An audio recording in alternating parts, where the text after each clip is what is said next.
Merci beaucoup. Je le À rappelle, recevoir. vous êtes journaliste au service économie du Figaro, où vous suivez les questions notamment agricoles et les questions alimentaires.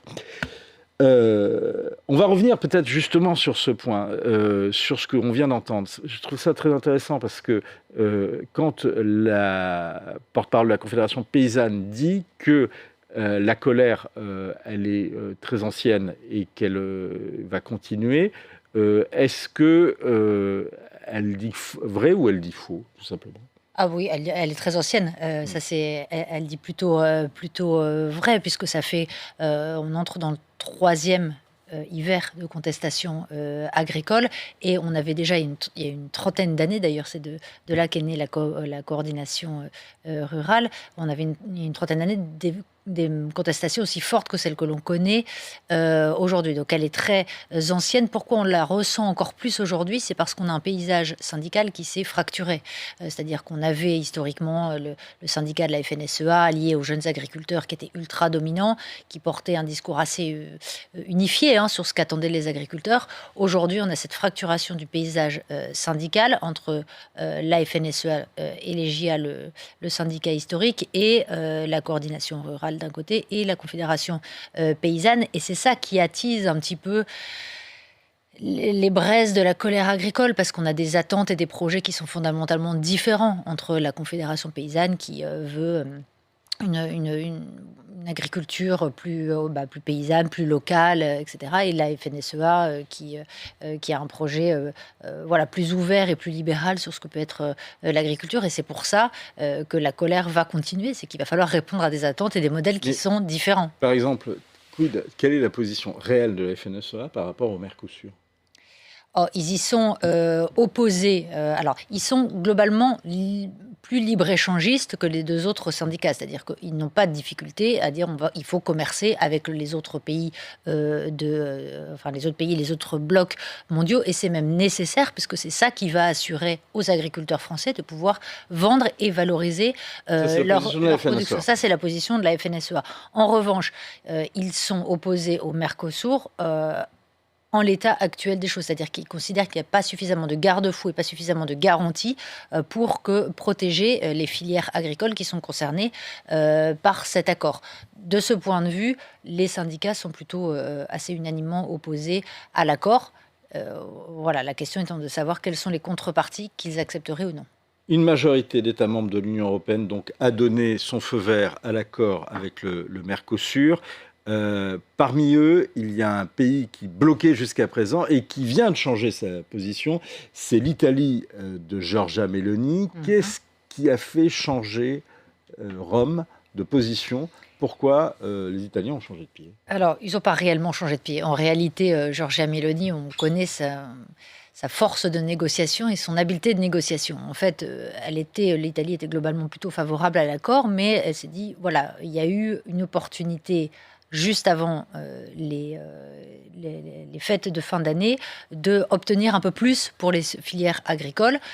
C'est ce pourquoi, et d'ailleurs c'était une surprise à l'époque, hein, l'Italie s'est ralliée au camp des opposants, en tout cas affichés à l'accord, en disant on veut un certain nombre de garanties en plus, qu'elle a réussi à négocier durant la fin d'année, et ce qui explique aujourd'hui qu'elle signera, enfin qu'elle a signé du coup pour cet accord. Mais fondamentalement, il n'y avait pas d'opposition majeure de l'Italie à cet accord. Il y avait juste voilà, un levier de négociation que Giorgia Meloni très habilement a actionné pour obtenir des contreparties, à la fois pour les filières agricoles italiennes, mais aussi du côté de la PAC, la politique agricole commune, qui est en train d'être négociée. Sur le plan strictement agricole, y a-t-il des pays européens qui ont à gagner avec cet accord? On comprend bien que sur d'autres plans, notamment sur le plan industriel, et c'était la fameuse formule de Les voitures contre, les voitures contre l'agriculture. Donc on comprend bien que les filières, et en particulier les filières allemandes, ont beaucoup à gagner de cet accord pour pouvoir justement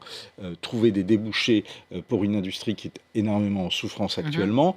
En revanche, est-ce que sur le plan agricole, par exemple, l'Allemagne a y gagné, et est-ce que d'autres pays européens ont à y gagner au plan encore une fois, strictement agricole. Oui, alors bon, déjà, rien qu'en France, certaines filières... Alors, on va revenir sur la France après. Oui. Mais si vous regardez, par exemple, vous prenez les vins et les spiritueux, qui aujourd'hui, on a un certain nombre d'appellations d'origine protégée qui vont être reconnues par cet accord. C'est-à-dire que l'accord reconnaît, enfin le Mercosur reconnaît 350 AOP, donc des appellations d'origine protégée, et des IGP européennes. Donc il y en a énormément dans le vin, dans le fromage, donc c'est une façon de défendre un peu les atouts de des filières agricoles européennes, donc ça concerne les vins et spiritueux, les fromages aussi, donc tous les pays à forte dominante viticole ou laitière. Je pense évidemment à l'Espagne, je pense à l'Italie, je pense aux Pays-Bas, qui a une industrie laitière extrêmement forte, à gagner à cet accord, notamment parce qu'on va abaisser progressivement les droits de douane, à la fois sur les produits laitiers,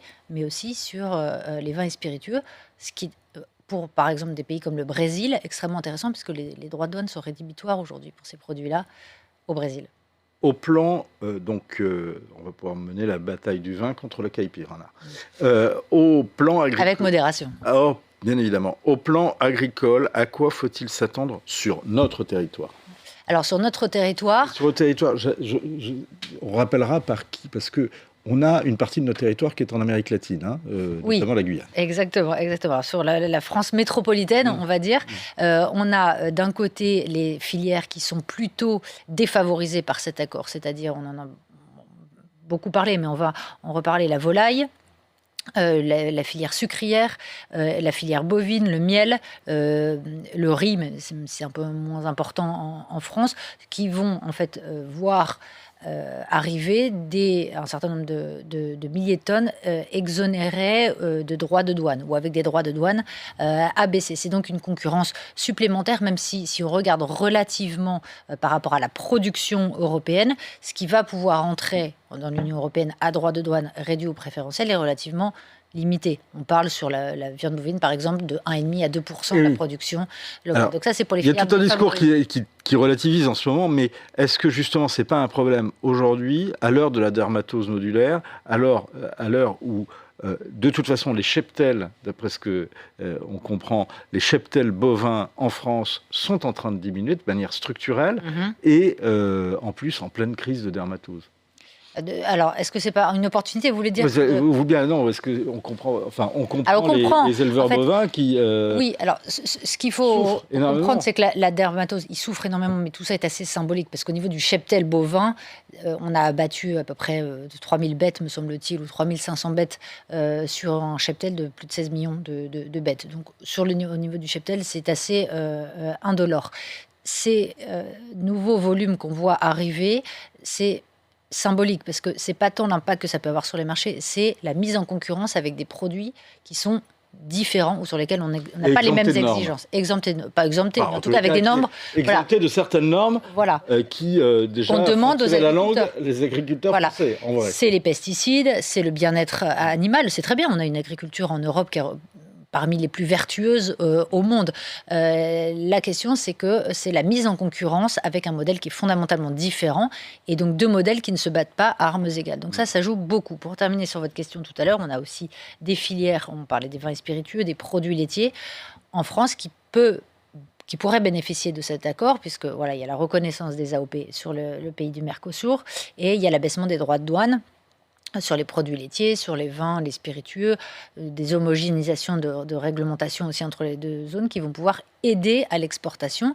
Si vous regardez jusque-là, les vins et spiritueux étaient plutôt discrets. On a vu plus des éleveurs sur les ronds-points de la discorde que des viticulteurs.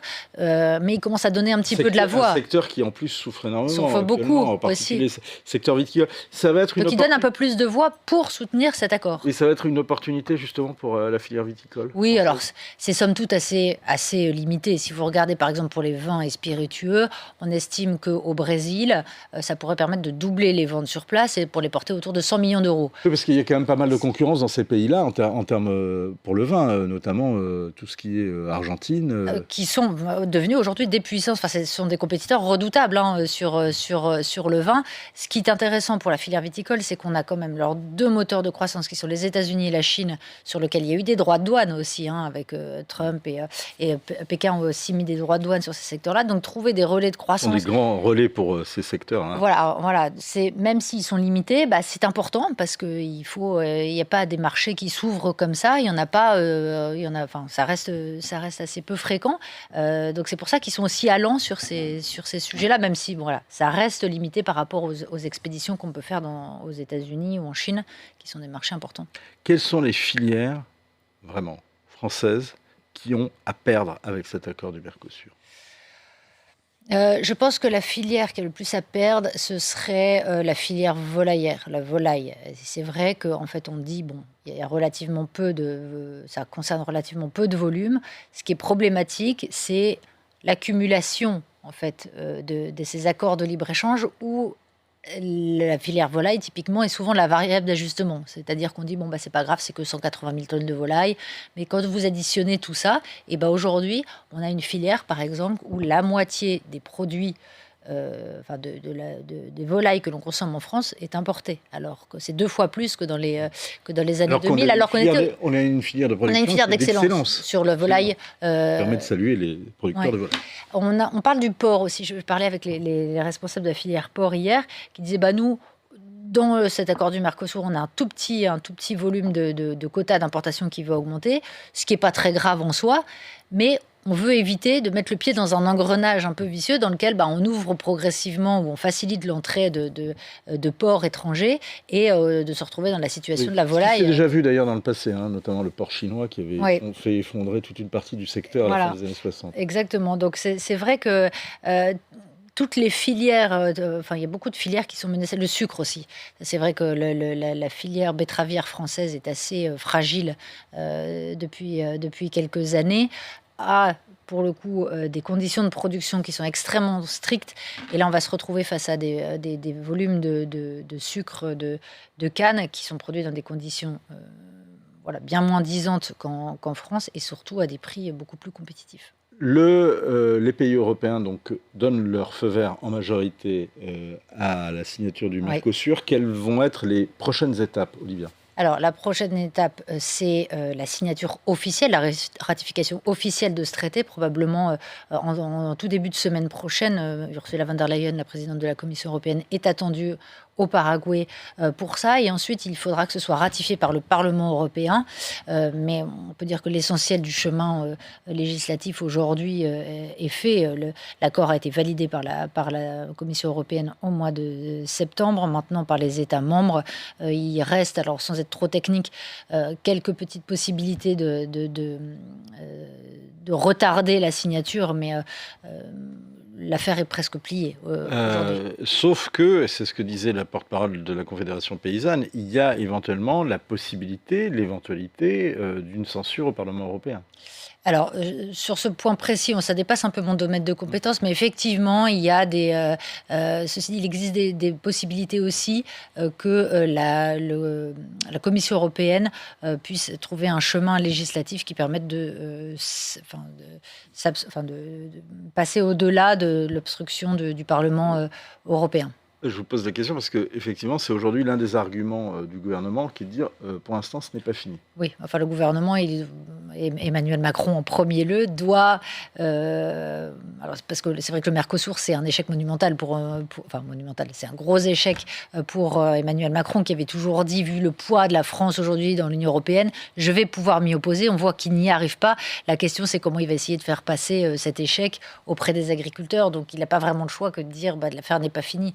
Mais très honnêtement, ça fait plusieurs mois qu'il porte ce discours-là et on voit qu'il n'y arrive pas. Question, vous fréquentez justement les décideurs sur ces questions-là. Est-ce qu'il y a un double discours ? Est-ce que d'un côté, on a les larmes de crocodile du gouvernement, les larmes de crocodile, du commerce extérieur d'ailleurs, qui dit qu'il y a, ce matin sur Sud Radio, qui disait qu'il arrivait à y gagner dans cet accord. Mais sinon, le discours, c'est de se lamenter sur le Mercosur, de s'opposer au Mercosur. Est-ce que vraiment en coulisses, c'était ce qu'on entendait ? Non, très honnêtement, les chefs d'entreprise, il n'y a pas de double discours. On n'a pas eu d'opposition massive des chefs d'entreprise sur ce sujet-là. On a eu une prudence, on a eu en fait une discrétion absolue, parce qu'en fait, on comprend bien qu'il y a beaucoup de chefs d'entreprise, parce qu'on parle beaucoup de l'agriculture, mais cet accord du Mercosur est bien plus large que de l'agriculture. Ça, c'est très émotif, agricole, mais c'est un accord où, globalement, on va pouvoir ouvrir un nouveau marché cumulé de 780 millions d'habitants. Dans le monde économique et chez les décideurs, on est plutôt positif et très allant sur cet accord. Et d'ailleurs, politiquement, on va entendre justement le patron de Sodial, Antoine Colette, qui est votre invité dimanche dans Esprit d'entreprise, l'émission du Figaro, tous les dimanches à 11h30, l'émission économique, et qui revient sur cette question. Et ce sera d'ailleurs une occasion de vous retrouver avec Gaëtan de Capelle ce dimanche pour cette interview d'Antoine Colette, qui est le patron de Sodial. Sodial, c'est une grande coopérative laitière, mais qui a des marques très connues que vous pourrez découvrir d'ailleurs dans cette interview. Merci beaucoup, Olivia, et pour